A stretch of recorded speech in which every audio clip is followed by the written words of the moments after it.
अस्सलाम वालेकुम नाज़रीन, उम्मीद करता हूँ आप सब ठीक होंगे। आज का ब्लॉग जो है उसका आगाज़ करते हैं और आपको मैं बताता चलूँगी। ईरान को हमेशा से मुसलमानों ने अपना दुश्मन माना है, लेकिन हकीकत थोड़ा इससे हट के है।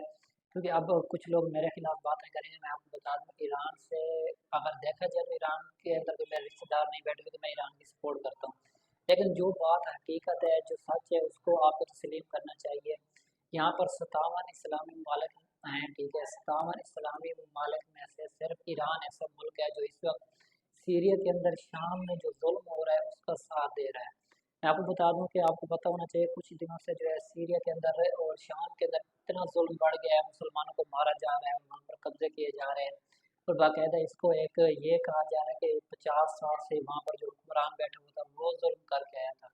अगर देखा जाए तो ऐसा नहीं है, इसका उलट है। और ये मैं आपको कन्फर्म बता दूं कि वहाँ पर जहाँ जहाँ पर भी वो लोग कब्जा कर रहे हैं वहाँ पर तुर्की का झंडा लहराया जा रहा है। तो इससे आपको मालूम हो सकता है कि तुर्की का भी यहाँ पर हाथ है। और सबसे बड़ी बात बता दूँ, ये सारा काम कराने वाला अमेरिका और इसराइल है, जिसके मकासद ये है कि वहाँ पर कब्जा करके ईरान को कमज़ोर किया जा सके, क्योंकि ये सारा कुछ ईरान को कमज़ोर करने के लिए ही किया जा रहा है।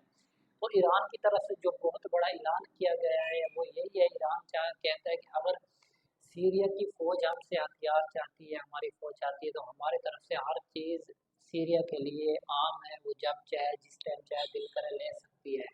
तो दूसरा, ईरान जो है सैटेलाइट के ज़रिए जो है सारी मालूमात सीरिया की फौज तक पहुंचा रहा है कि भाई आप लोग इस तरह से जो है काम करें और उनको जो दहशतगर्द है वहाँ पर जाके कब्जा कर रहे हैं उनकी मालूमात सीरिया की फौज तक पहुँचा रहे हैं। लेकिन सीरिया की जो फौज है वो बहुत कमज़ोर और भाग रही है, जिस वजह से जो है अभी तक सीरिया के अंदर ये मामला, शाम के अंदर ये मामला चल रहे हैं। और दूसरी सबसे बड़ी खबर मैं आपको बता दूं कि ईरान ने जो इसराइल के ऊपर एक जवाबी कार्रवाई करनी थी वो जवाबी कार्रवाई नहीं की। उसकी बहुत बड़ी वजह जो थी वो आप सामने आ गई, जो आज मैं आपको बताने वाला हूँ। ईरान ने जो इसराइल के ऊपर जवाबी कार्रवाई करनी थी उसको थोड़ी देर में डिले, क्योंकि उसकी वजह ये है कि ईरान अपना एक न्यू किस्म का और एक एडवांस तरह का हथियार बना रहा था, जिसकी वजह से उन्होंने जो है उसको डिले करके अपने हथियार के ऊपर फोकस किया। और उसका अगर मैं बताऊं तो कामयाबी के साथ टेस्ट कर लिए, और इस टेस्ट को छुपाया तो था लेकिन ये टेस्ट सामने आ गया है। और सबसे बड़ी खबर मैं आपको बताऊं, ये टेस्ट जो किया गया वो इतना कामयाब रहा जिसके बाद यूरोप यूरोप के जितने भी ममालिक हैं वो सारे अब डर गए हैं। ये खबर मैं आपको ऐसे हवा में नहीं दे रहा, इसकी कन्फर्मेशन है और हमारे पास इसके सबूत पड़े हैं, लेकिन हम यहाँ पर अभी नहीं दिखा सकते हमारे न्यूज़ चैनल होने की वजह से, क्योंकि हमारा चैनल डिलीट होने का खतरा है इस वजह से। बहरहाल अगर किसी को सबूत चाहिए तो वो हमारे इंस्टाग्राम, फेसबुक कहीं पर भी हमें मैसेज कर सकता है, हम उसको प्रूफ दे देंगे। और ये जो टेस्ट किया गया है ये एक मिसाइल के अंदर ही सेटेलाइट का सिस्टम इख्तियार किया गया है।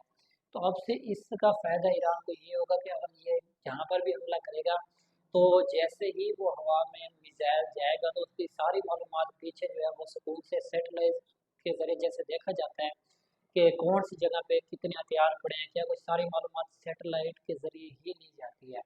तो अगर मिसाइल के अंदर ही वो सेटेलाइट अगर लगा देता है ईरान, तो इससे फ़ायदा ये होगा जब वो मिसाइल जाएगी तो ये बंदा पीछे से बैठ के कंट्रोल कर सकता है और देख सकता है। जहाँ पर इनको ये कंफर्मेशन हो जाएगी यहाँ पर हथियार पड़े हैं, यहाँ पर फलां जगह है, यहाँ पर हमने अटैक करना है, तो वो फिर वहाँ पीछे बैठ कर ही उसका सारा सिस्टम जो है चला सकते हैं। मैं अगर आपको ये कहूँ कि भाई इस मिसाइल को बंदा कंप्यूटर के ज़रिए ही चला सकता तो ये सही रहेगा। तो आज की ये दो बहुत खबरें थी जो आप तक पहुंचानी थी। उम्मीद करता हूँ आपको ये खबरें अच्छी लगी होंगी, क्योंकि ईरान के हमेशा से देखा जाए तो ईरान के मुसलमान दुश्मन रहे हैं। और वैसे सिर्फ इस वजह से कि वो शिया लोग हैं, अगर शिया कोई भी वो फिरका वारियत एक अलग चीज़ है, वो एक उलमा है, इकराम का काम है। हमारा काम है कि जो हमें ये कहता है कि हज़रत सल्लल्लाहु का कलमा पढ़ता हो, आखिरी नबी मानता हो, और उसके बाद अल्लाह ताला को एक मानता हो, और कुरान पाक जो है उसको अगर वो आसमानी किताब मानता है तो हम मानते हैं कि वो सही है, उसके साथ में रहना चाहिए और उसका साथ देना चाहिए। और इसके अलावा अगर दूसरी बात मैं आपको बता दूं कि इन बातों से हट के क्योंकि हम आलिम नहीं है तो इसके ऊपर कोई ज़्यादा बात नहीं कर सकते, ना ही बहस कर सकते हैं। दूसरी बात अगर मैं बताऊं तो जंग की हालात में जो है आपको हमेशा एक दूसरे का साथ देना पड़ता है जो आपके साथ सही हो। तो इसलिए जो है आपको ये चीज़ें भी सोचनी चाहिए। और जो बंदा इस वक्त मुसलमानों का साथ दे रहा है तो आपको उसका साथ देना चाहिए। उम्मीद करता हूँ आपको रही होंगी। इंशाल्लाह ताला मिलते हैं कुछ वक्त के अंदर, फिर एक ब्लॉग लेकर आते हैं। तब तक इजाज़त दें। अल्लाह हाफिज़।